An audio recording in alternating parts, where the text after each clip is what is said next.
सहित नारायण या ठिकाणी येऊन बसलेले आहेत. सावधान केलेले आपल्या ऐकणाऱ्यांना. ऐकणाऱ्यांना तुम्ही काय करा आता सावध चित्ताने ऐका. इंद्र तरपटीने जिंकला वैभव मस्का तुले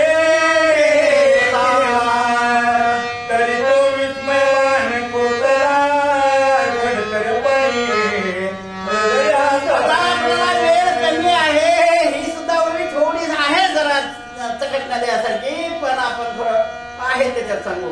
इकडे काय झालेलं आहे, त्या सरपटीनाथांनी राजा इंद्राचा अपमान केलेला आहे, त्याला हरवलेलं आहे आणि त्याच्यामुळे तो काय झाला, खिन्न झालेला आहे. खिन्न झालेले असणारे हे इंद्रदेव आणि त्यांच्या मनात काय आलेलं आहे,